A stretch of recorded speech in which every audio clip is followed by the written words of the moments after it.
Eh bien, les autorités maliennes demandent donc le respect mutuel, notamment de coopération bilatérale sur la base donc du principe cardinal de non-ingérence. Sinon, eh bien, l'ambassadeur de France en exercice du côté de Bamako a été demandé de libérer le sol sous 72 heures, une actualité longuement relayée par l'ensemble de la presse africaine. Et nous, on en parle dans le cadre de cette émission.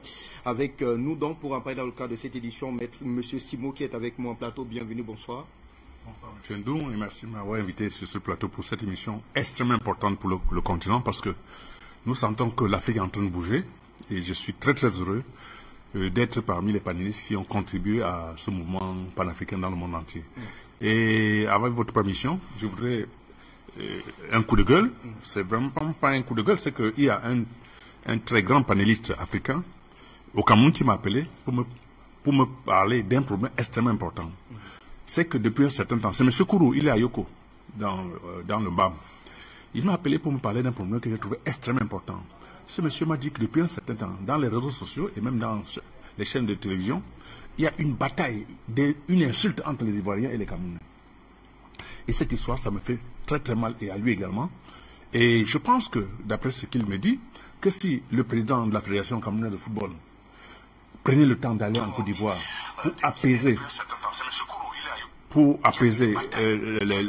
ces problèmes entre Ivoiriens et Camerounais, parce que les Ivoiriens, pour moi, ce sont des frères. La seule chose qui nous oppose avec les Ivoiriens, c'est la présence de M. Ouattara à la tête de la Côte d'Ivoire. Sinon, le peuple ivoirien, c'est un peuple travailleur, c'est un peuple qui est aimé par les Camerounais. Donc, il n'y a aucun problème entre le peuple ivoirien et le peuple camerounais. Donc, ici, vous devrez dénoncer cette attitude de certains Camerounais qui font en sorte que les Africains, les Ivoiriens et les Camerounais se gardent en chien de faïence, et pourtant, entre les Ivoiriens et les Camerounais, c'est une famille. Donc, j'interpelle ici tous les Africains, là, tous les Camerounais, qu'ils vraiment fassent tout et tout pour taire ce problème entre les Ivoiriens et les Camerounais. Et demande au président de l'Africa Foot, le monsieur Eto'o, de tout faire pour aller en Côte d'Ivoire, voir son frère, le footballeur ivoirien là, Drogba, pour essayer d'intervenir dans la décision ivoirienne pour apaiser les deux camps, pour qu'il n'y ait pas de problème entre le peuple ivoirien et le peuple camerounais. Parce que pour moi, il n'y a aucun problème. Allez, merci à vous, M. Simon, pour ces précisions. On va aller donc en Zoom pour avoir le cœur net autour des panélistes qui vont nous accompagner autour de cette thématique. Madame Adjete Ablawa, vous êtes activiste panafricaniste. Merci de nous retrouver en direct sur Afrique Média. Bonsoir. Bonsoir, l'Afrique qui se réveille. Bonsoir, la génération consciente. Merci, Afrique Média, de donner la parole pour réagir par rapport à l'actualité politique sur le continent africain, qui est quand même une actualité beaucoup plus réjouissante que les derniers temps passés.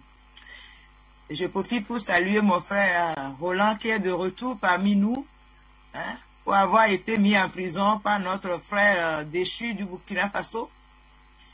Et donc, merci aux frères et aux garçons de Burkina Faso qui ont libéré notre frère Roland pour nous.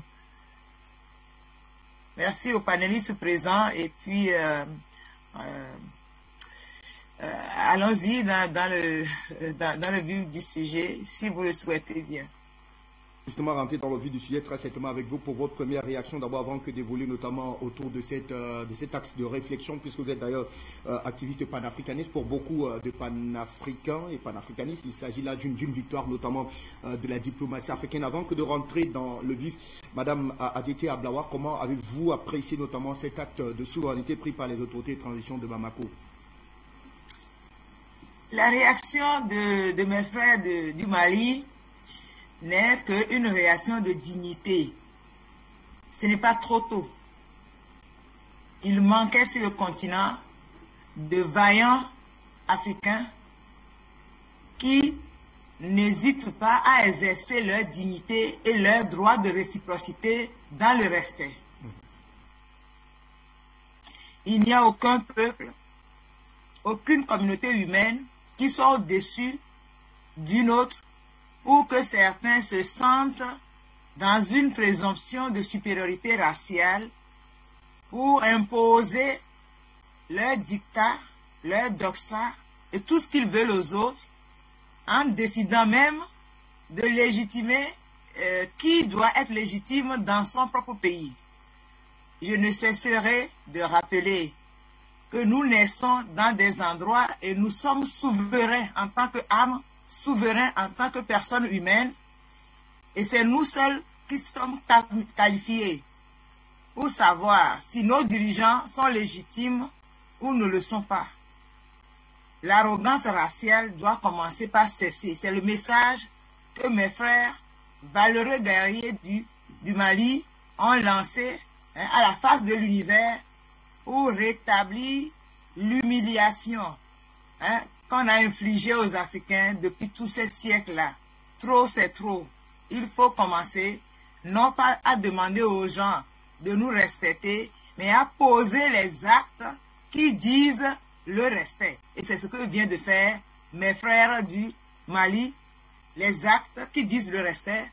Il n'y a pas d'autre chose. Il n'y a pas à discuter là-dessus. Comme tout le monde le sait, quand tu dis à quelqu'un respecte-moi et il ne le fait pas, tu dis une fois, deux fois, eh bien, tu agis pour qu'il comprenne qu'il ne passera plus et que ces manquements au respect mutuel doivent cesser. C'est ce qui vient de se produire. Nous en sommes contents. Ça nous rehausse dans notre sentiment d'être des humains à part entière et d'être des humains égaux à n'importe quel humain ici. Je vais rappeler à la face du monde entier et à tous les dirigeants et à tous les groupes humains que la loi primordiale de l'univers, c'est ne pas dominer et ne pas être dominé. Les Africains, pendant longtemps, se sont couchés et ont accepté une domination, une humiliation, un manque de respect, ce qui n'est pas juste, ce qui n'est même pas de l'amour pour soi. Maintenant, avec ce qui vient de se passer, chaque Africain doit reprendre ses esprits et sa dignité en main propre et à chaque fois poser les actes qui disent à l'autre en face « Je suis ton égal, tu n'es ni en haut ni en bas de moi, nous sommes des égaux en humanité, ni plus ni moins. » Ablawa pour ce premier jeu donc autour de cette thématique. Roland Bayala, nous vous retrouvons depuis donc Ouagadougou autour donc de cette thématique. Nul doute que c'est un même sentiment qui vous anime, celui de la fierté donc de cette bravoure du peuple malien. Vous êtes d'ailleurs solidaire du mouvement de libération du peuple africain, singulièrement celui donc du peuple malien. Et avec cet acte donc qui vient davantage reconforter, en tout cas on va le dire, le combat que vous menez aux côtés de vos pairs pour la libération pure et simple du continent africain. Réaction autour de cette actualité, très cher Roland Bayala. Bienvenue, bonsoir. Merci bien à Africa. Encore bonsoir à tout le monde. Bonsoir à ma soeur.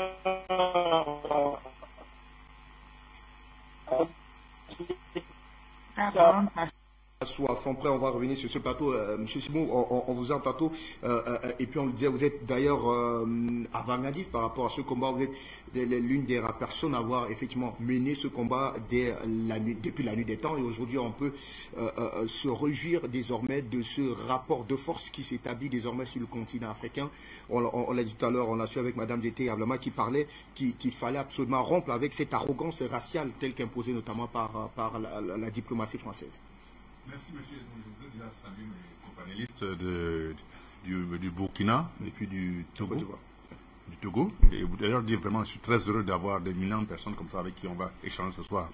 Mais monsieur Dou, je voudrais vous rappeler une chose. Si un enfant vous gifle, soit vous l'avez porté à votre niveau, soit vous vous rabaissez à son niveau. Tout à fait. Aujourd'hui, la France doit connaître quelle est sa place en Afrique. La France n'est pas l'égale des Africains. Nous, on dépasse la France de très loin. Vous ne pouvez pas voir quelqu'un qui vous donne à manger, qui fait tout pour vous, et vous le méprisez. La France doit reconnaître sa place dès aujourd'hui. Parce que je ne peux pas comprendre qu'un petit pays comme la France ose parler à un État souverain, libre, indépendant, comme s'il s'adressait à un département, à un arrondissement français. C'est inadmissible. Je dis que la réaction du Premier ministre et du chef de l'État malien, moi, c'est tout à fait normal. Je dis encore aux Français, inutile de chercher un chat noir dans une chambre noire, surtout que ce chat ne s'y trouve pas. les Français sont en train de chercher les poux sur la tête d'un chauve. Ils doivent payer très cher leur affront aux Africains. Ça a commencé au Mali. Ça va continuer au Burkina. Dans tous les pays de la zone CFA, cette histoire doit s'arrêter. Parce que je voudrais vous rappeler, M. Doum, pour ceux qui nous écoutent, vous savez, dans le temps de la tromperie universelle, dire la vérité devient un acte révolutionnaire. Aujourd'hui, les Français ont passé tout leur temps à raconter des histoires aux Africains, de sorte qu'aujourd'hui, quand on leur dit la vérité, ils pensent qu'on est en train d'exagérer. On n'a rien contre le peuple français. Ce sont leurs actes qui les condamnent. Je voudrais vous rappeler, pour que tout le monde le sache, pour l'histoire. Peut-être pas moi, mais aux téléspectateurs. Oui, tout à fait, les téléspectateurs. Vous savez, en France, le français est fabriqué à Chamalières. Et à Chamalières, il y a 2 imprimeries. Une imprimerie qui fabrique les billets pour les pays de l'Afrique, de la zone CFA, et une imprimerie qui fabrique les billets pour soutenir le terrorisme dans tous les pays africains. Parce que s'il faut voir dans la réalité, la France est incapable d'entretenir 11 000 militaires dans tous les pays africains. Comment est-ce qu'ils font? Un pays hyper endetté. Ils sont à presque, je ne sais pas, 25 000 milliards d'euros de dettes. Comment vous pensez qu'un pays aussi endetté peut entretenir une armée, 11 000 personnes en Afrique? Avec quels moyens?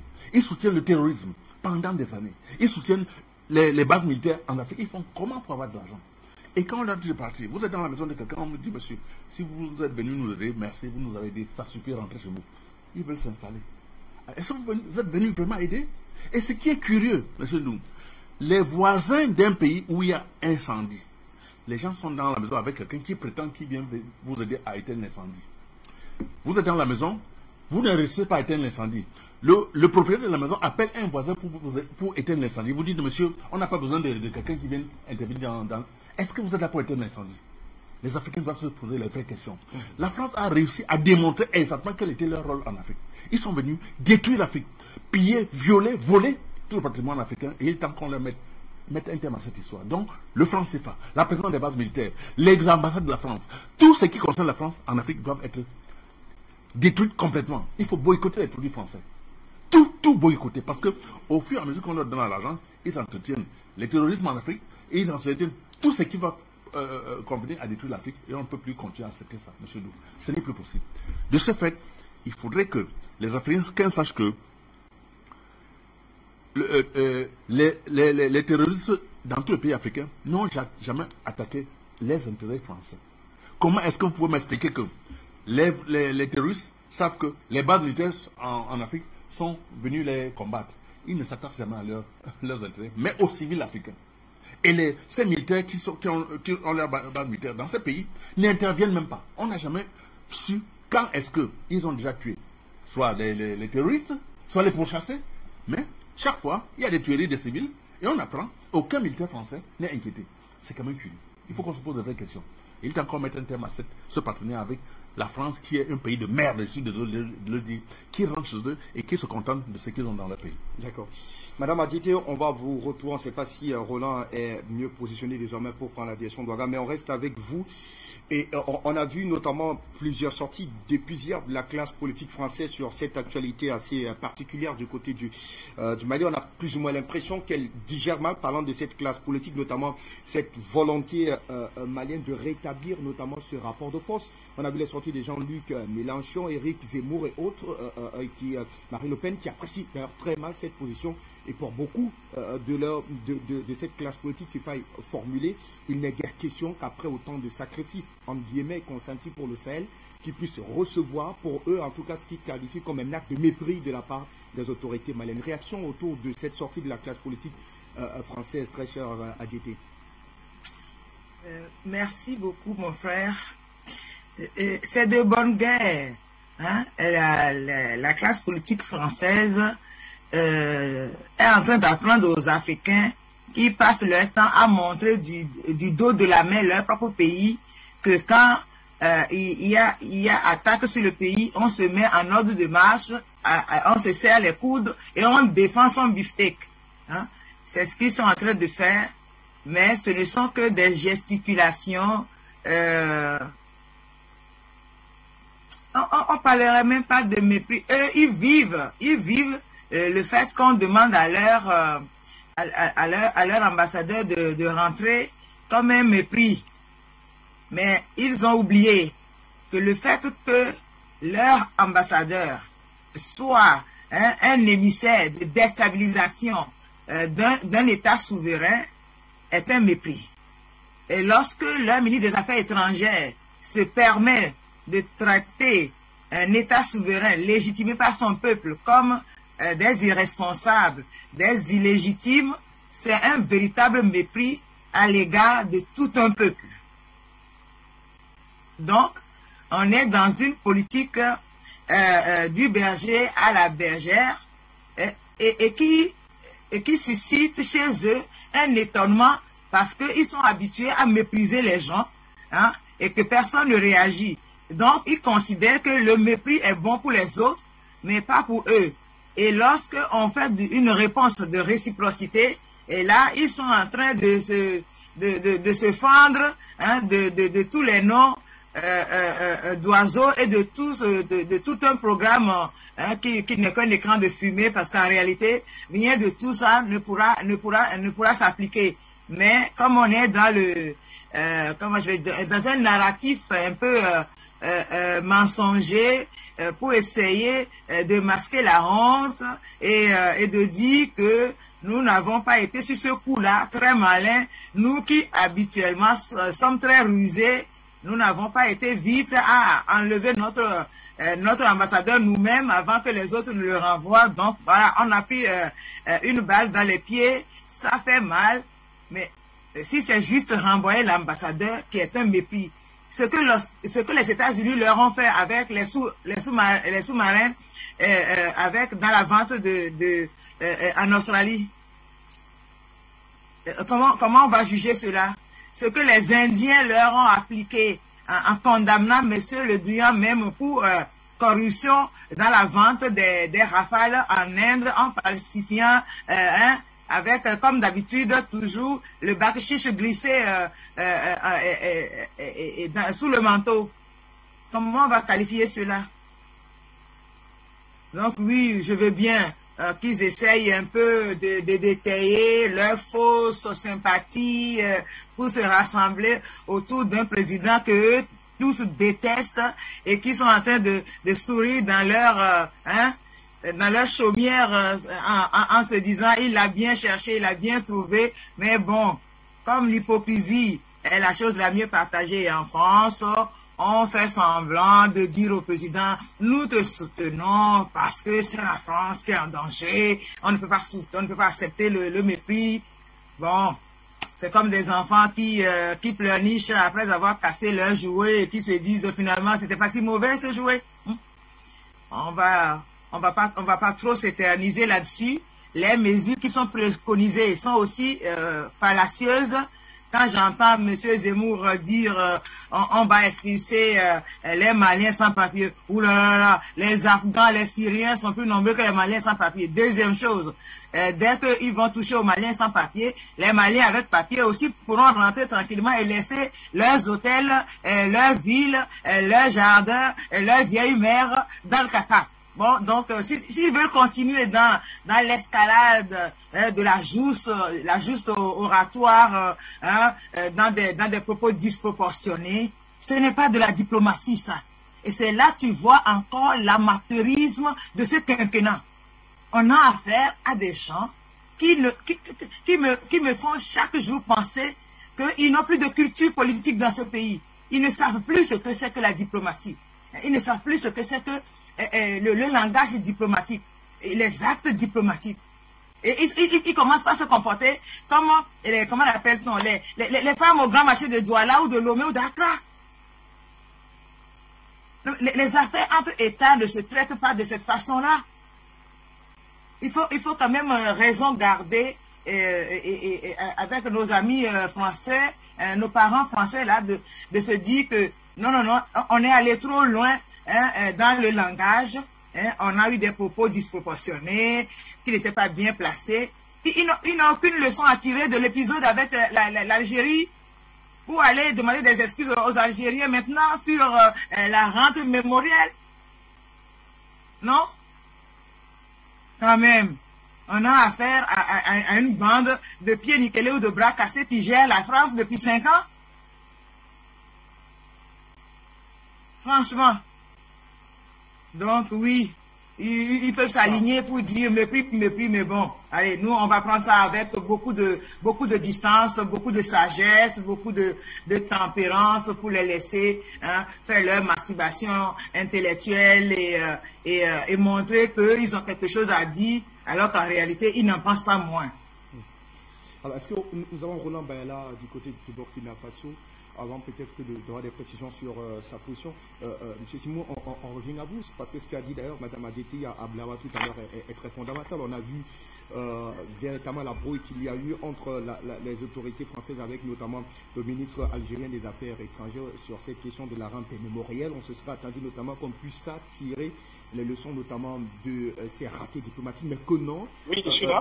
Le même cas se reprécise du côté du Mali. On serait attendu notamment qu'après ces propos assez discoutoires tenus à l'endroit du Mali, que l'on puisse un tout petit peu s'arrêter.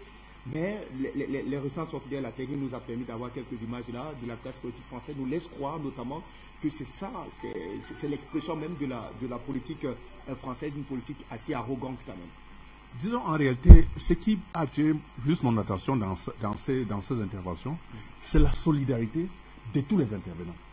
Ça devrait interpeller tous les pays africains. Parce que vous vous rendez compte, les voisins du Mali sont plutôt contre les actions du président Mali. Ce qui est malheureux. Regardez les réactions des citoyens français, des ministres, des opposants français. Ils sont tous d'accord pour que l'ambassadeur français ne quitte pas le Mali. Et pourtant, les chefs d'État africains se mettent ensemble pour combattre le Mali. Quand le Mali est attaqué, ça devrait interpeller les chefs d'État africains. C'est une honte de voir que quand on est en train d'attaquer votre voisin, vous vous mettez avec l'ennemi pour enfoncer le voisin au lieu de venir au secours du voisin. C'est une honte, ça me fait froid dans le dos.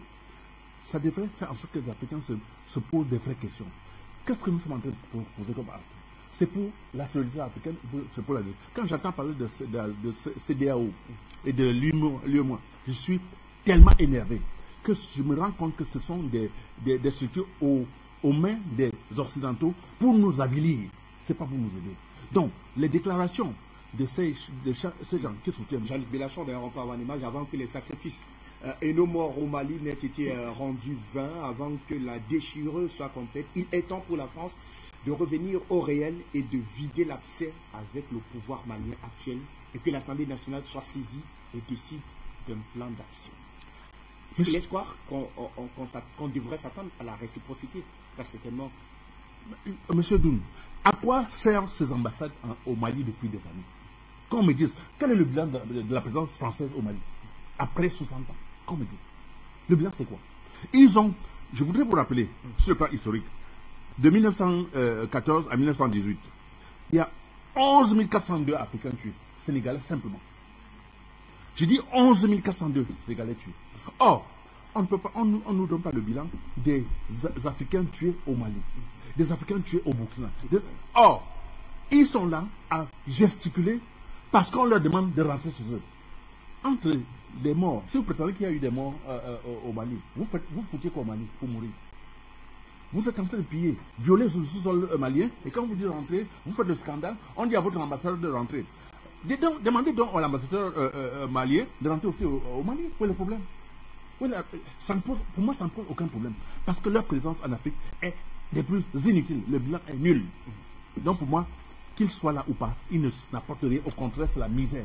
Ils sont là pour exploiter le sous-sol, pour financer la rébellion. Et puis, ils se plaignent. Ils se plaignent de quoi? Quand un monsieur Mélenchon ou bien ce monsieur Éric Zemmour ouais. Ou bien encore Marie Le Pen ou bien encore votre ministre des Affaires étrangères, je ne sais pas comment on l'appelle, le truand, quand le truand se met à raconter des histoires, c'est par rapport à quoi? Ils ont apporté qu'au Mali. Ce monsieur truand, le truand là, si on sort sa vraie identité, mais c'est un scandale. C'est un scandale qu'un monsieur comme ça soit ministre des Affaires étrangères de la France. Je n'ai rien contre la France.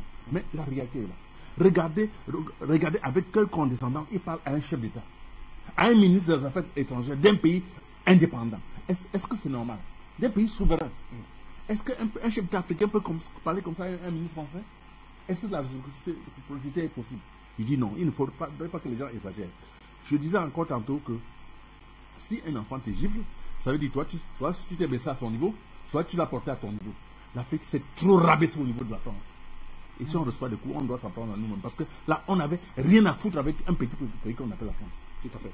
Allez, prenons dans la direction d'Ouaga pour retrouver Roland Bayala qui nous retrouve. Roland, on va justement revenir pour tenter de comprendre cette position, notamment de la classe politique française, qui ne semble pas tirer notamment les leçons de ces ratés-là. On parle notamment, on va dire, des prises de position qui ont agacé le gouvernement de Bamako. Pourtant, on a plus ou moins l'impression qu'elle ne semble pas être véritablement tirer les leçons de ces ratés diplomatiques. Alors, quand on le dit cela, quand on voit ces différentes sorties de la classe politique française, on veut le croire, Roland Bayala, que la politique de l'arrogance semble être véritablement le leitmotiv de ces autorités françaises. En réalité, aujourd'hui, je pense que jusqu'à ce siècle-là, la France n'a pas encore toujours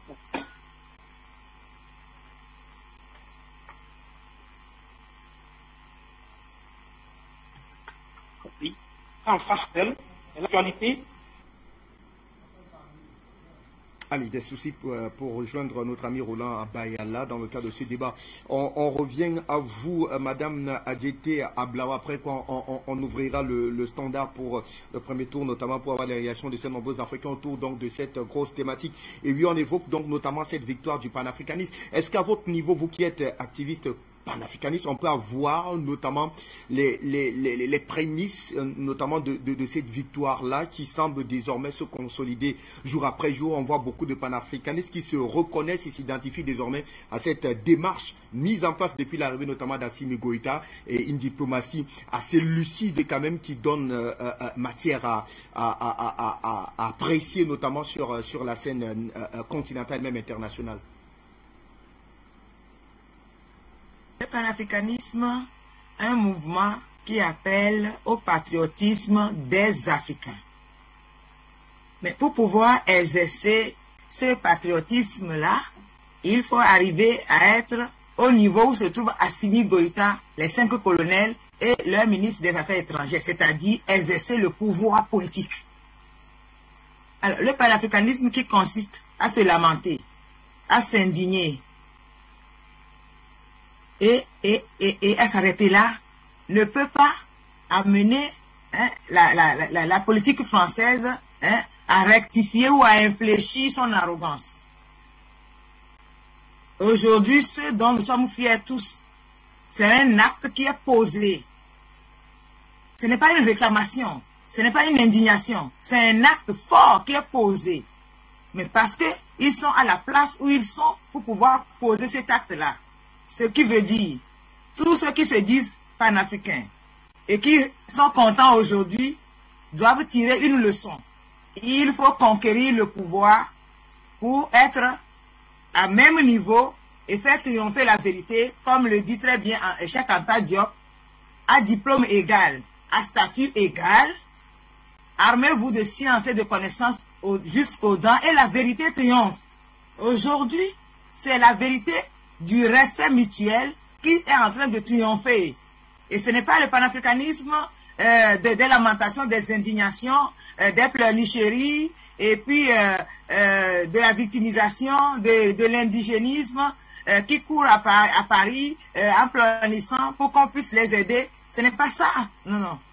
C'est parce que pendant longtemps, on a habitué la France dans un rôle de père fouettard, de père sachant, de père tout-puissant. Et ainsi, avec les dirigeants africains qui se couchent et qui font allégeance à Macron, comment voulez-vous qu'on ait du respect? Aujourd'hui, vous avez des jeunes dirigeants qui exercent un pouvoir et qui exigent le respect que eux-mêmes accordent à la France. Malgré les propos désobligeants tenus, vous avez vu la sagesse, la maturité avec laquelle le ministre des Affaires étrangères a répondu calmement, mais fermement, à tous les médias qui l'ont interviewé sur le sujet, avant de revenir à la maison et d'inviter l'ambassadeur pour s'expliquer avec lui et lui rappeler que son rôle d'ambassadeur, c'est d'être dans le pays et de négocier au nom de l'État en veillant au développement des relations entre la France et le pays accréditaire, en assurant la protection des intérêts de l'État et celle des ressortissants français. Sauf qu'aujourd'hui, l'État français ne reconnaît pas l'État malien. Donc, si votre État ne reconnaît pas notre État, ne reconnaît pas notre autorité, votre présence dans notre pays est caduque, parce que nous ne pourrons pas tisser une relation avec une entité morale qui ne nous reconnaît pas, qui ne nous accorde aucun crédit et qui ne nous donne aucun respect. Comment voulez-vous qu'on puisse discuter avec vous au nom de l'État français si ceux que vous représentez eux-mêmes considèrent que nous sommes un non-événement, nous ne sommes pas légitimes et nous ne sommes pas responsables? Est-ce qu'on tisse des relations avec des gens qui ne sont pas responsables? Non.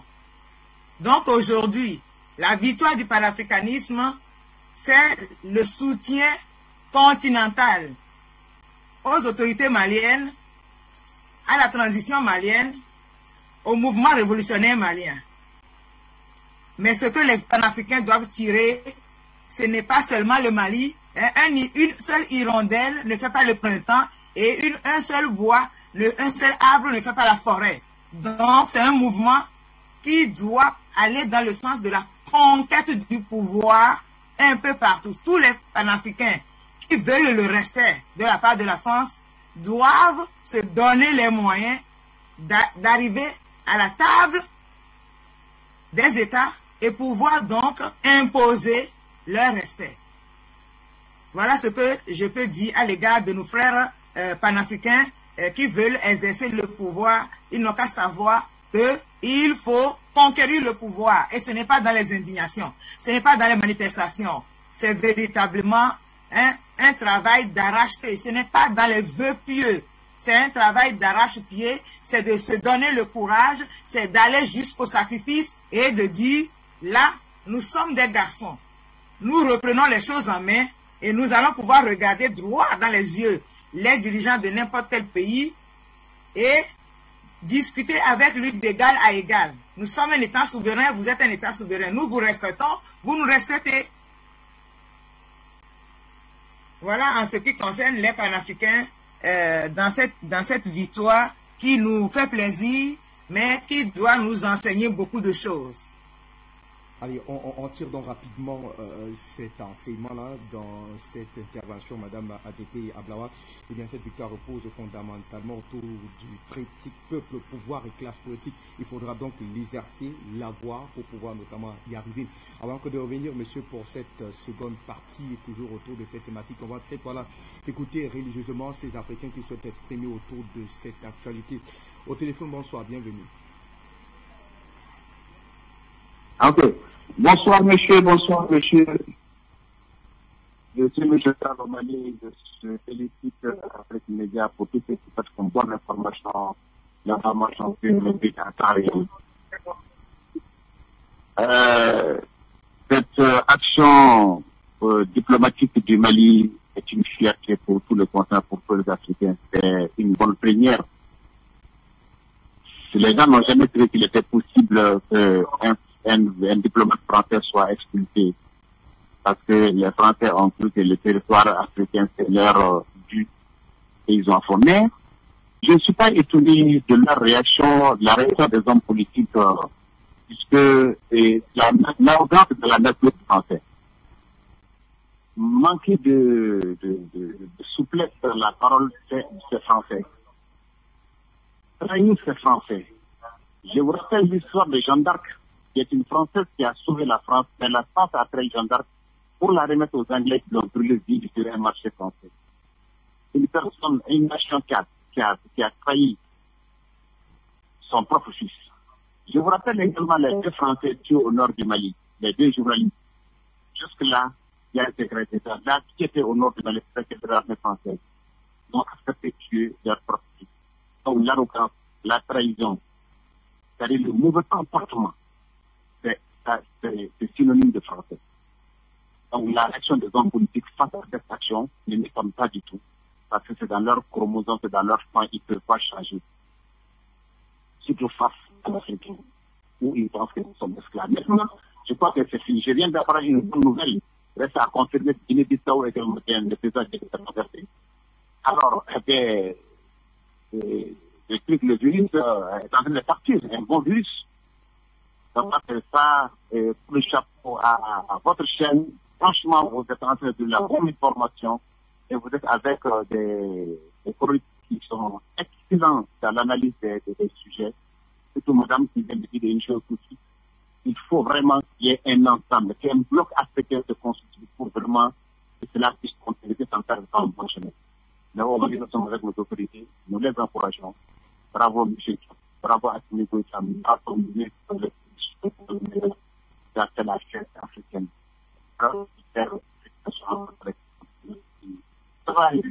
Standard pour prendre une autre direction, mesdames, messieurs. Mesdames ou messieurs, bonsoir, bienvenue. Nous vous écoutons.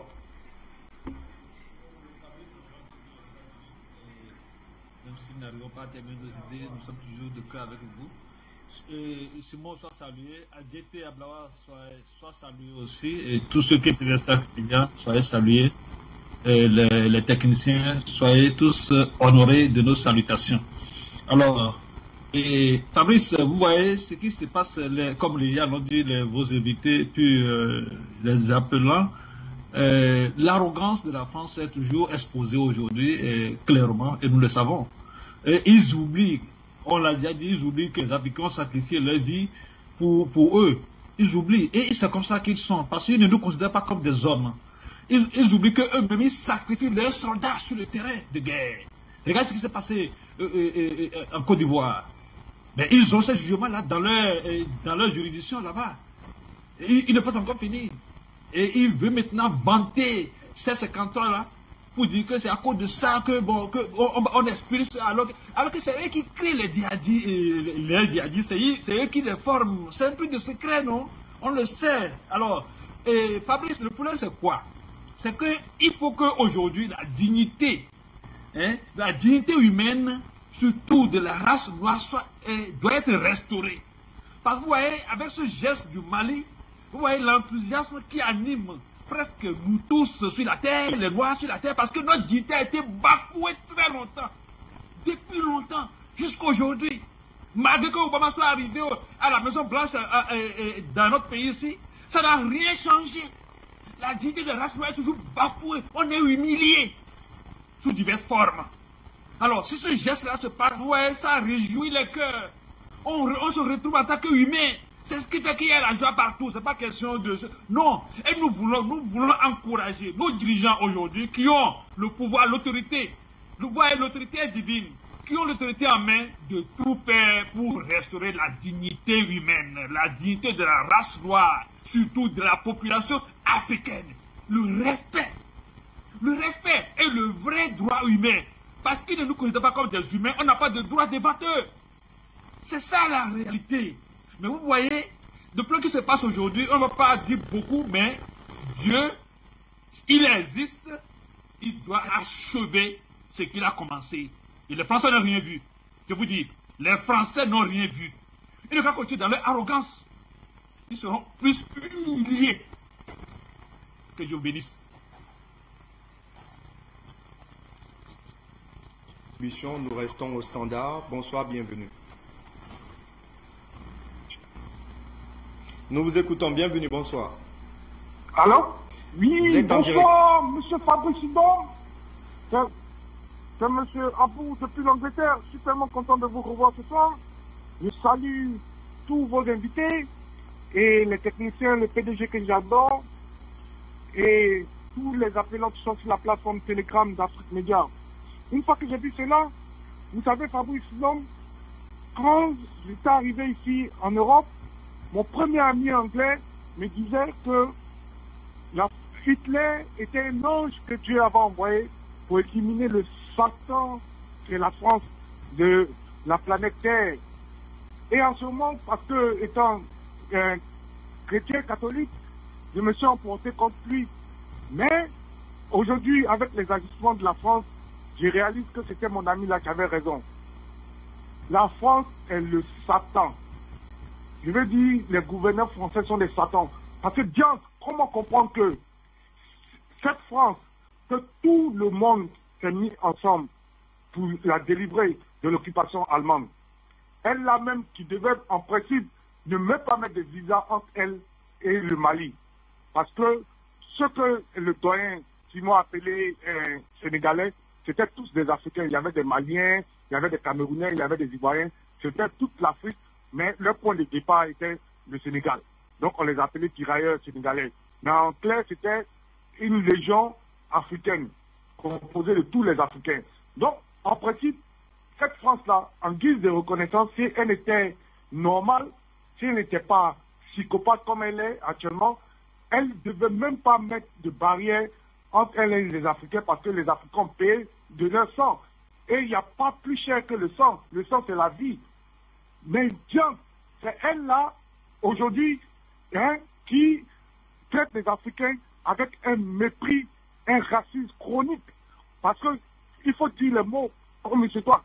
Le comportement français est un comportement où c'est du racisme chronique. C'est-à-dire qu'elle refuse que ce qu'on appelle l'homme noir puisse lui tenir tête, ce qu'on appelle l'homme noir puisse discuter d'égal à égal à elle, ce qu'on appelle l'homme noir au XXIe siècle là puisse revendiquer ses droits, ce qu'on appelle l'homme noir au XXIe siècle là puisse avoir ce qu'on appelle le choix, puisse avoir la liberté de choisir. Mais c'est quand même fantasmagorique qu'on puisse prendre les prémices de Dieu. Nous sommes les prémices de Dieu. Eux-mêmes, avec leur science, ils ont prouvé, par rapport à Darwin, qui vient de l'Angleterre, a dit que l'évolution, le premier homme noir, le premier être humain sur la Terre était noir. Donc, eux tous, ils découlent de nous. Comment on peut dire que ceux qui ont connu, ceux qui étaient les prémices de Dieu, donc les grands frères de cette famille humaine-là, on peut les traiter comme si c'était des canards boiteux. Mais ce sont nos petits frères qui s'apprennent à nous retraiter. Donc, ce qui se passe au Mali, je vais dire que c'est le retour à la normalité. Vous comprenez? C'est le retour à la normalité. Ce sont nos petits frères insolents, mal élevés. On doit les mettre à leur place comme il se doit.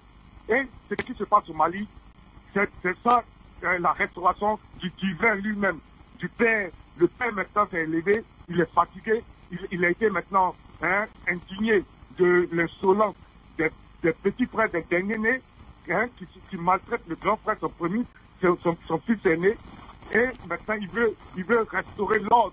Donc le Mali, ça commence au Mali, mais ça va passer dans toute l'Afrique. Et je vous informe que en Guinée-Bissau, déjà, le coup d'État a eu lieu, on a enlevé le satrape de la France là-bas. Donc le vent de renouveau en train de souffler, et l'Afrique ne sera plus comme hier. Nous sommes à l'ère de la renaissance africaine en plus de l'ère du panafricanisme. Je vous remercie. Bonne continuation. C'était M. Abou depuis l'Angleterre. Bye bye from là. Infiniment merci à vous, très cher ami Abou. On rappelle qu'on y reviendra notamment autour de cette actualité qui se déroule du côté de la Guinée-Bissau. Notre équipe rédactionnelle est en train de recouper afin de vous donner le meilleur de l'actualité tout à l'heure dans le cadre du Grand Journal et très certainement dans le cadre de votre programme face à l'actualité 19h GMT, 20h heure de Malabo. On y reste au standard. Monsieur, bonsoir. Oui, bonsoir, monsieur Fabrino. Oui, permettez-moi de saluer d'abord vos invités, à savoir ATT Ablawa et Roland Baela et le grand patriarche Papa Timothy est là sur le plateau. Je le salue.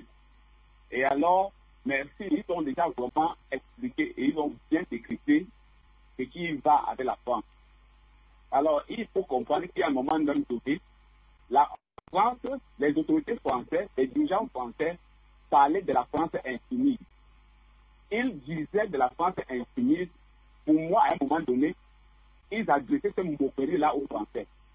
Mais ne sachant pas que l'Éternel est au contrôle de tout, L'heure est donc venue pour que nous puissions montrer à cette France-là que nous sommes un continent grand et que nous sommes un continent digne de ce nom. Et ça, c'est ce qu'on appelle le revers de la médaille. La France ne va plus payer que ça. Ce n'est qu'un début. Malgré que même, pour moi, je considère encore que nous sommes encore au début du combat. Parce que ça fait 14 pays qui sont carrés français. Et je pense qu'un jour ou l'autre, tous ces pays-là vont se lever contre la France, comme ça a déjà commencé là, pour qu'on puisse parler cette France qui se dit une France insoumise, qui va marcher un jour ou l'autre sur nos beaux. Donc je dis alors donc merci à tous les médias, le monde s'est mis. Réaction avant que de revenir retrouver nos amis panélistes, Madame Adjeté et Ablawa depuis donc le Togo, mais surtout M. Simon sur ce plateau. Denis Appelant, bonsoir, bienvenue. Oui, bonsoir Ndoum, bonsoir à Simon et bonsoir à ma très chère sœur Ablawa. Monsieur Simon, vous êtes revenu sur une affaire entre Ivoiriens et Camerounais. Permettez-moi, Ndoum, de revenir là-dessus. Vous savez, on dit, même si le singe a conquis la terre, il reconnaîtra que le lion est roi de la forêt. Et on ne veut pas nier ça aux Camerounais. C'est le Cameroun qui a remporté tellement de coupes. C'est grâce aux Camerounais qu'on a augmenté le nombre de participants à la Coupe du Monde. Et ça, on ne peut pas nier ça aux Camerounais. Et ça, c'est un fait. Maintenant, il me semble qu'il y a des gens qui veulent faire de la récupération. Ils savent que actuellement les Africains se sont réveillés. Il y a les coups d'État pour enlever les hommes libres de la France et puis positionner des panafricanistes. Et pour cela, il y a des groupes politiques, des groupements politiques qui sont en train de faire de la récupération à travers des cyberactivistes qui payent, qui n'ont rien compris du combat, qui sommeillent encore dans l'obscurantisme, qui sont des gens perdus, qui comprennent rien des réalités, qui sont encore au Moyen-Âge en matière d'actualité. C'est ceux-là qu'on agite sur les plateformes-là, sur la toile, pour invectiver les Camerounais. Vous êtes en Côte d'Ivoire ici, vous ne mangez pas, vous ne vous soignez pas, vous ne pouvez pas vous déplacer, vous n'avez rien. L'inflation est partout, ça ne vous intéresse pas. En Europe, on vous enlève, vous sortez, Fabrice Ndoum, vous n'êtes pas sûr de rentrer chez vous à la maison. Les enlèvements tous les jours, et au vu de l'État. Et ça ne vous intéresse pas. C'est le Camerounais qui a fait, mais c'est la misère. Moi, les Africains même, ça fait pitié, quoi. Ça, c'est la stratégie de diversion. Attirer l'attention de la population sur des choses futiles, sur des futilités, des choses inutiles, alors que ça ne vaut pas la peine. Alors, parce qu'on a échoué, politiquement, on a échoué. Donc, pour cela, je demande aux Ivoiriens de se calmer, aux Camerounais aussi de se ressaisir. Rien ne pourra nous séparer. Tout le monde sait le combat que le Cameroun a mené pour les Ivoiriens. C'est le seul pays au monde qui nous a soutenus quand on était dans la difficulté, quand les Ivoiriens étaient en exil. C'est eux seuls qui ont pris sur Afrique Média seul qui a pris sur de supporter la Côte d'Ivoire. Donc, la terre, la vie continue. Les Camerounais et les Ivoiriens sont nos frères. Rien ne pourra nous diviser. Maintenant, sur le Mali. Moi, je voudrais qu'on se lève un matin et qu'on apprenne que le Mali a battu sa monnaie. Vous savez, tout a été dit, hein. Tout a été dit, c'est du déjà vu. Et on dit rien de nouveau sous le soleil, c'est du déjà vu. La lutte, elle commence comme ça. Et le président Assimi Goïta, il doit chercher à battre monnaie, chercher de nouveaux partenaires, parce que la France, c'est la France. Les Occidentaux, il reste les Occidentaux. Cet orgueil dont on parle là, l'orgueil français là, cette arrogance qui est décrite dans le livre de Glaser, arrogant comme un Français en Afrique. La France ne va pas changer. C'est à nous de la faire changer. Et j'ai écouté le Premier ministre, comment il s'appelle, le Truand, qui disait comme ça qu'il réitère ses propos envers le Mali. Il ne va pas changer, c'est la jeune militaire que le pouvoir, elle est illégale, elle est illégitime. Donc il réitère, il ne va pas changer. Donc la France est appelée, elle ne va pas changer, elle est appelée à faire sa mue. Vous voyez les politiques français. Et ce qui m'intéresse, ce qui me plaît dedans, que les Africains doivent copier, c'est la solidarité de tous les opposants français, de toute la classe politique française envers leur président, envers l'ambassadeur qui a été expulsé du Mali. C'est cette solidarité-là qui nous manque. Les opposants en Afrique qui se vont prendre des ordres à l'Élysée, les opposants ténébreux qui sont en Afrique, qui rament à compte courant de la paix en Afrique. Cette solidarité-là manque à l'Afrique. Désormais, et je vais le répéter, c'est ce qui a manqué au président Laurent Gbagbo.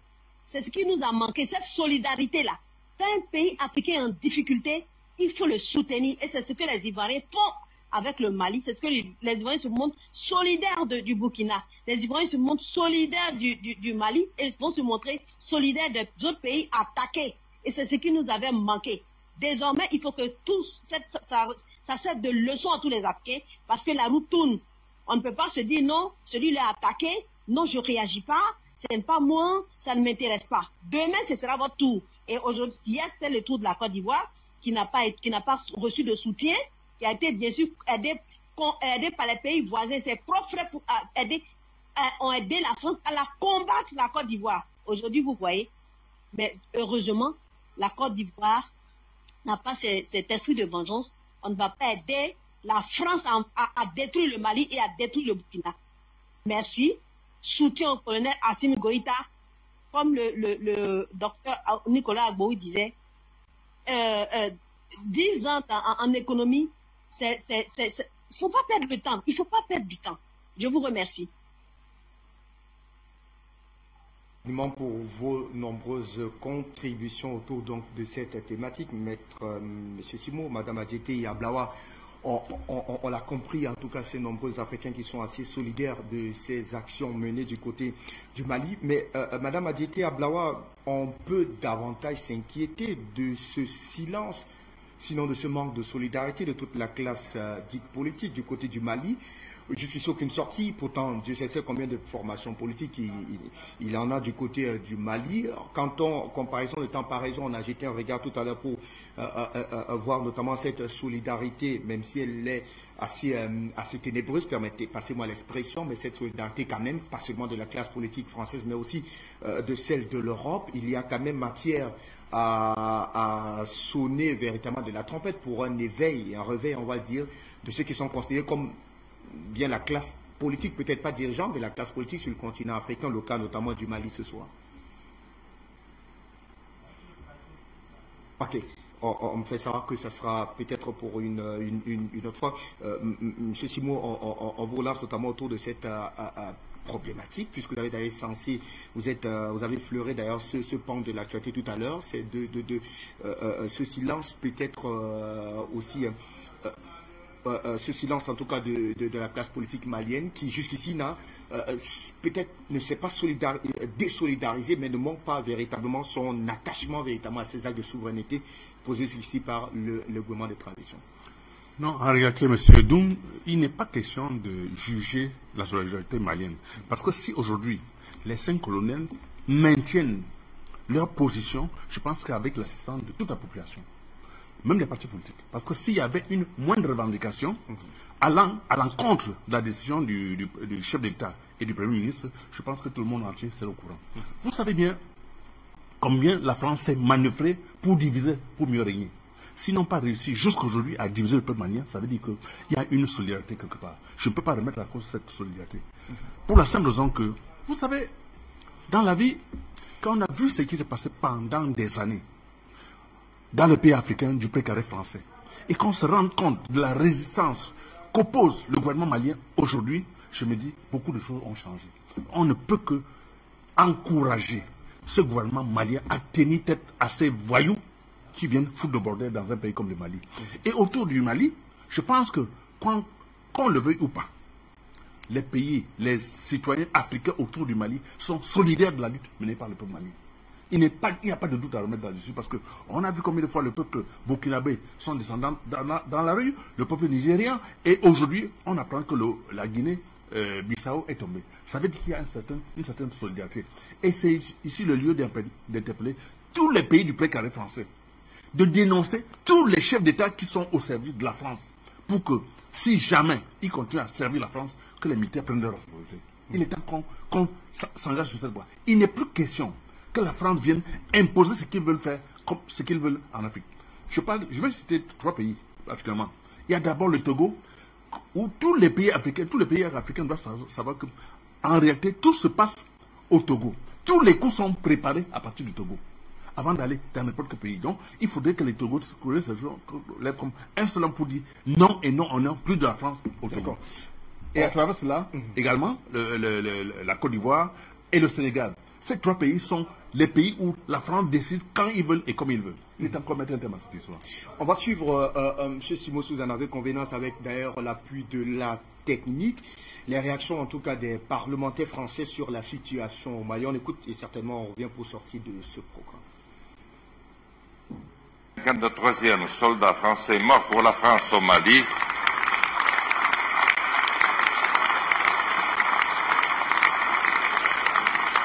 Et à l'ensemble de nos militaires engagés au Sahel. Nos relations avec les autorités maliennes, déjà mauvaises, se sont dégradées ces derniers jours. La décision du gouvernement militaire d'expulser notre ambassadeur est un camouflet diplomatique pour la France. Monsieur le ministre, vous vous êtes limité à prendre note de cette décision et à ordonner le retrait de notre ambassadeur. Il ne peut s'agir ici d'une réponse à la hauteur de la gravité de la situation et de l'histoire. Alors que nos militaires se battent et meurent depuis plus de 10 ans au Sahel pour assurer notre sécurité et la stabilité de la région, la détérioration de la situation aurait dû nous alerter. Expulsion de nos partenaires danois de la force Takuba, expulsion du représentant au Mali de la CEDEAO. Au lieu de prendre les devants, vous avez été pris au dépourvu. Ce recul contribue à affaiblir notre position dans la région et dans le monde. Que restera-t-il de notre diplomatie au Mali après l'évacuation de notre ambassadeur? Ce qui est en cause, c'est notre stratégie à court et moyen terme. Quid de la présence du groupe Wagner? Comment empêcher la déstabilisation de toute la région? La situation au Burkina Faso doit nous alerter encore. Monsieur le ministre, quelle réponse concrète allez-vous apporter à cette crise diplomatique et militaire? Il en va de la sécurité de toute la zone sahélienne et de notre crédibilité sur la scène internationale. Je vous remercie. Merci, monsieur le député. La parole est à monsieur Jean-Yves Le Drian, ministre de l'Europe et des Affaires étrangères.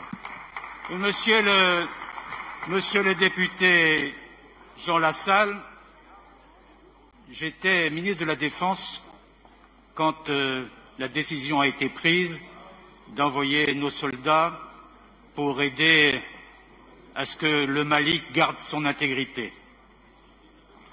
J'ai souvenir du premier mort, le chef de bataillon Boiteux. Vous avez évoqué le dernier mort, le brigadier Martin. Et je voudrais dire ici devant la ministre des Armées, devant le Premier ministre, toute mon émotion à cet instant et toute la reconnaissance que nous devons porter à l'armée française dans cette affaire.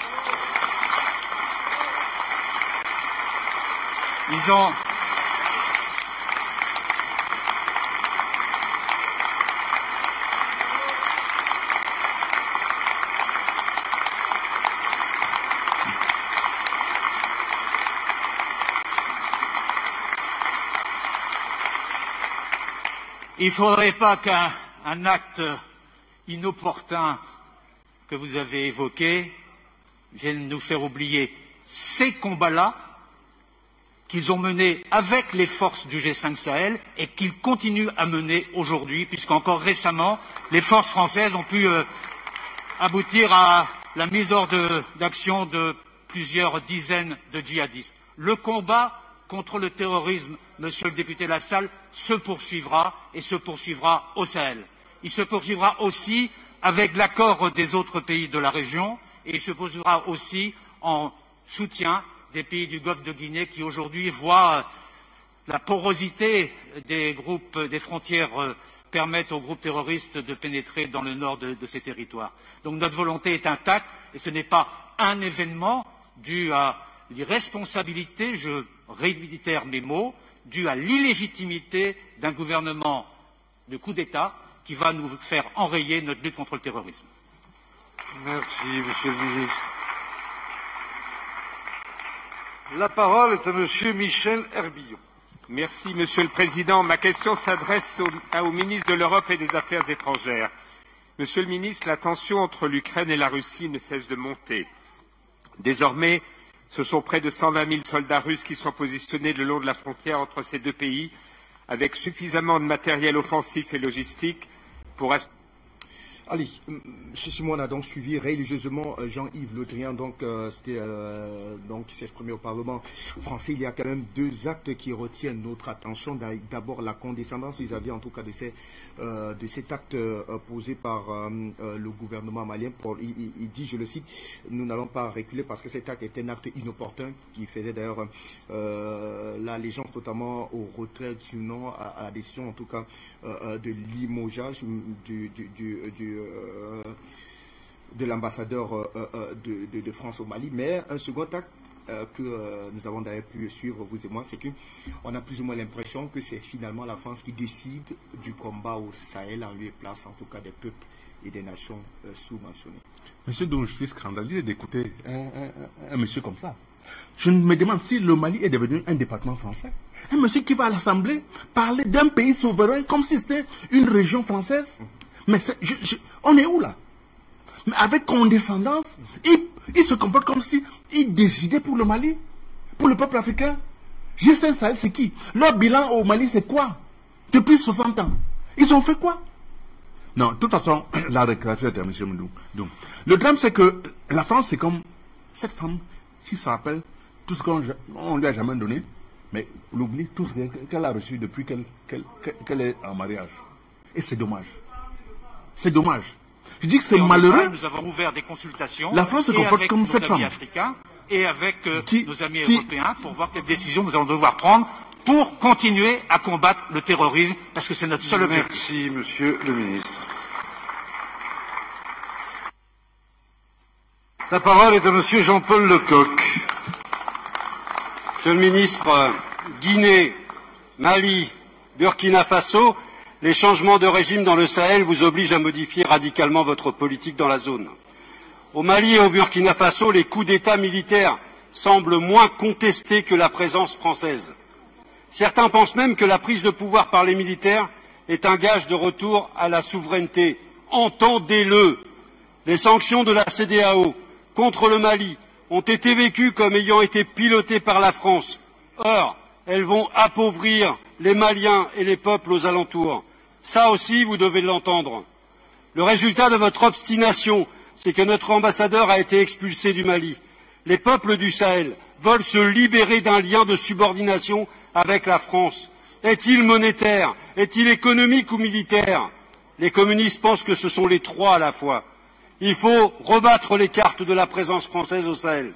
Les sociétés privées de sécurité comme Wagner ne sont là que parce que la politique française sahélienne a failli. Malgré le courage de nos soldats, au Sahel, l'armée française a échoué. En conséquence, annoncez un plan de retrait de nos troupes avec un agenda concerté. Plutôt que les accords d'Alger qui vont déchirer le Mali, soutenez le désarmement de tous les groupes armés, comme proposé dans la feuille de route de Lusaka. Rendez une deuxième fois leur indépendance à ces États. Mettez fin au franc CFA et au pillage des ressources par les multinationales françaises. Faites respecter la démocratie et écoutez les peuples et pas seulement leurs dirigeants. Les communistes et toutes les organisations de progrès sur place vous le demandent. Nous l'avons constaté avec la plus grande gravité lors du colloque Ama Donsoko à Dakar la semaine dernière. Si vous aviez fait tout cela, ces coups d'État se seraient heurtés à une résistance populaire forte. Monsieur le ministre, n'est-il pas temps d'écouter enfin les forces de progrès africaines?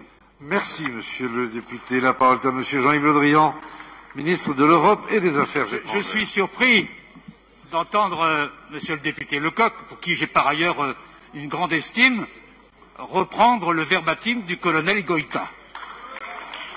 On dirait le porte-parole de la junte. Et je voudrais rappeler à Monsieur Lecoq plusieurs choses. D'abord que la présence française et la présence des alliés de la France, y compris le G5, au Mali, mais aussi au Sahel, pour combattre contre le terrorisme, elle est tous les ans réapprouvé, réendossé par le Conseil de sécurité des Nations Unies à l'unanimité. Je pense que vous devriez regarder tout cela de près. C'est la communauté internationale qui valide tous les ans. La dernière fois, c'était le 29 juin dernier, la résolution 2394, je vous conseille de la lire, premièrement. Deuxièmement, j'ai dit tout à l'heure que c'était le Mali qui se mettait au banc de l'Afrique. Parce que je constate avec vous, je l'espère, que les 14 pays de la communauté des États d'Afrique de l'Ouest sont d'accord avec l'appréciation que nous faisons de la situation et ont condamné fermement l'évolution du Mali en faisant un blocus pour obliger le Mali à revenir à la démocratie. Vous êtes d'accord, vous, Monsieur Lecoq, avec 7 ans de junte sans consultation démocratique? C'est ce qu'il demande. Et enfin, j'observe aussi que l'Union africaine, dans son ensemble, a validé les choix des pays de la communauté des États d'Afrique de l'Ouest. Bref, le Mali, c'est une question propre au Mali, et je dirais que l'isolement du Mali est tel aujourd'hui qu'il n'a que seul partenaire, les mercenaires de Wagner. C'est tout ce qu'il trouve. Le seul partenaire aujourd'hui du Mali, c'est Wagner. Tous les autres veulent que le Mali retrouve la démocratie et le combat contre le terrorisme. Merci. La parole est à Madame Émilie Chalas. Merci, Monsieur le Président. Ma question s'adresse à Madame Nadia Hay, ministre déléguée chargée de la ville. Ce samedi a eu lieu à Grenoble un nouveau comité interministériel à la ville, l'occasion de faire plusieurs annonces s'inscrivant dans la continuité de l'action mise en place par le gouvernement en faveur des quartiers depuis 5 ans. Présente à vos côtés. Et merci à la réalisation qui nous permet donc d'avoir justement ce bout de ce tiraillement entre donc notre ami Jean-Paul Lecoq et le ministre des Affaires étrangères de la France, Jean-Yves Le Drian. On va certainement aller retrouver notre ami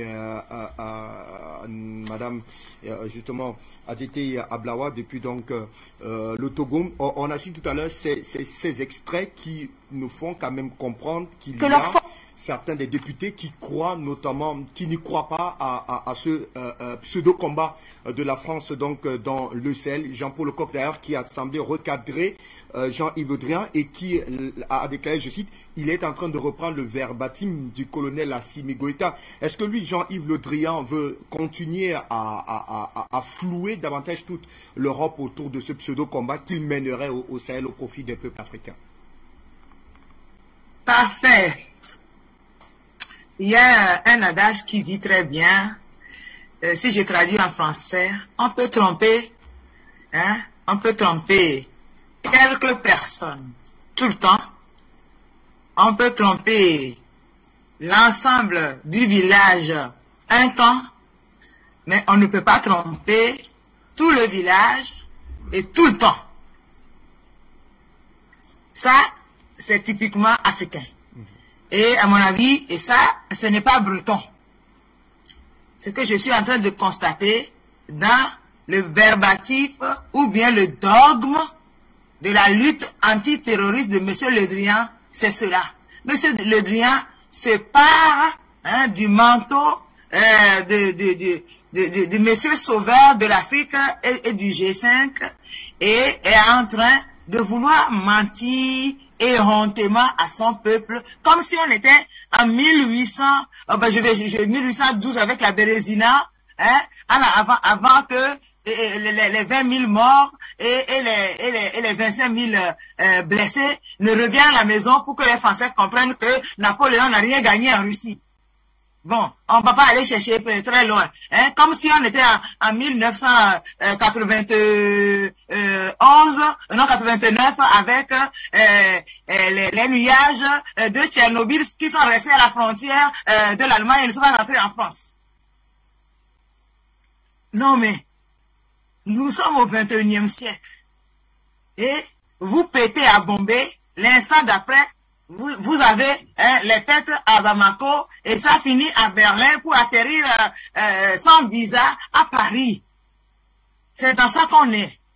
Donc aujourd'hui, rien n'est caché sous le ciel du monde connecté, globalisé qu'eux-mêmes nous ont offert et que nous utilisons à bon escient. M. Le Drian est coincé, véritablement, doit sortir de la politique parce que depuis sous De Gaulle jusqu'à aujourd'hui, je pense qu'il doit prendre de la retraite et que, comment l'appelle-t-on,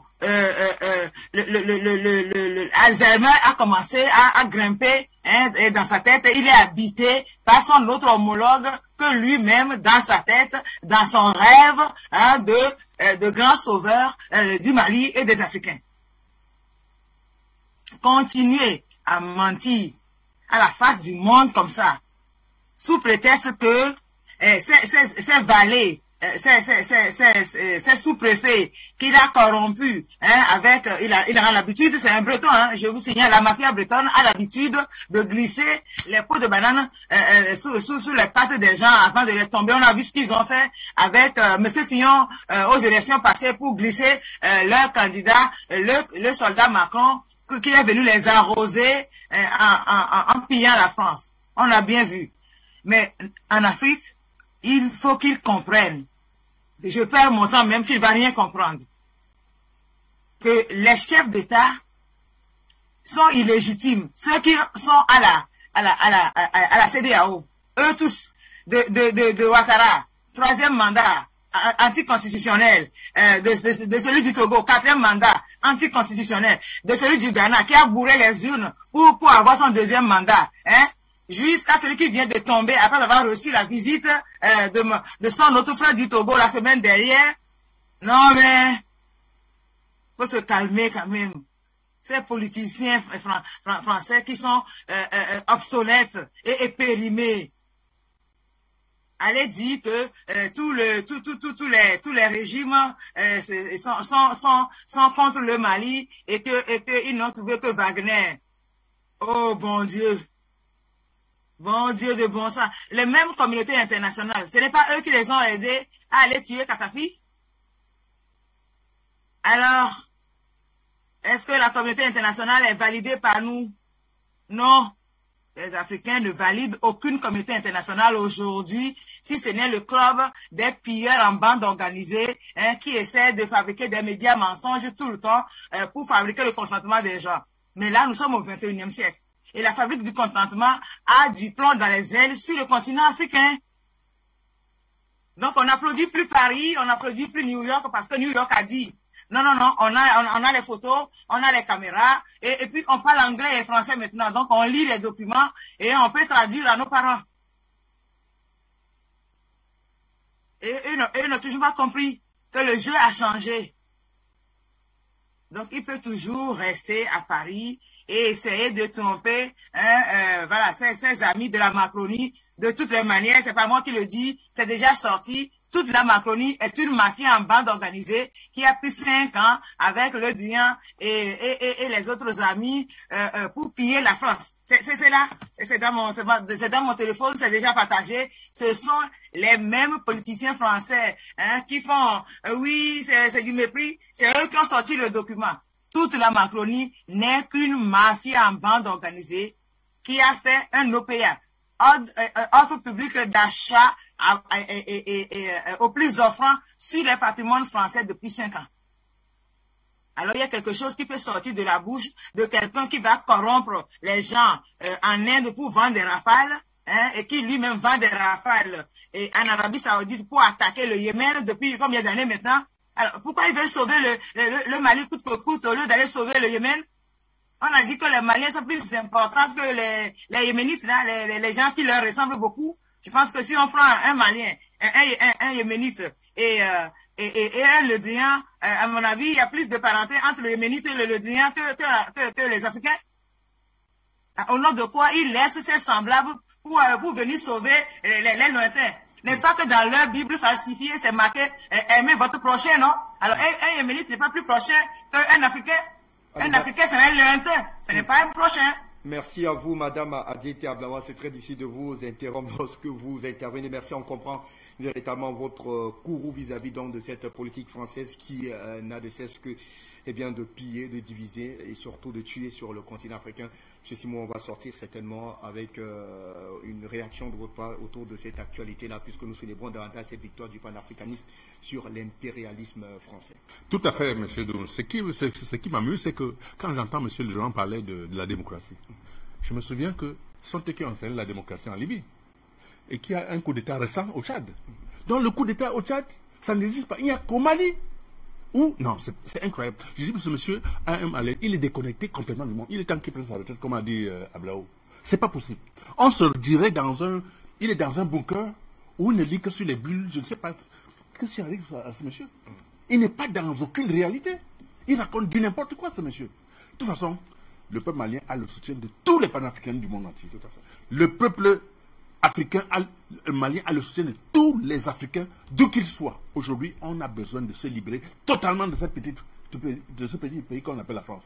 Si on parle de démocratie, je pense qu'ils ont installé une très grande démocratie en Libye, on va le jeter aujourd'hui. S'ils veulent installer la même démocratie au Mali, ils se trompent. Le temps est révolu. Merci à vous. Monsieur Simon, Madame Adjeti Ablawa, mondialement, continentalement, merci pour votre participation dans le cadre de cette haute réflexion autour donc de cette actualité malienne qui défraie donc la chronique depuis quasiment hier. On rappelle notamment que l'ambassadeur de France a été demandé donc de libérer le sol malien sous 72 heures, une décision qui est très mal appréciée sur le continent européen, très appréciée sur le sol africain, car c'est un acte de souveraineté, un acte historique que nous continuons à commenter d'ailleurs dans le cadre de nos prochaines éditions. Juste après moi, le journal africain avec Junior Wafo qui reviendra notamment autour de la situation en Guinée-Bissau, donnera toutes les précisions autour de ce coup d'État selon donc certains sites officiels qui ont donc relayé cette actualité. D'ici à là, portez-vous bien, très bonne suite des programmes sur Afrique Média. Bonsoir à tous.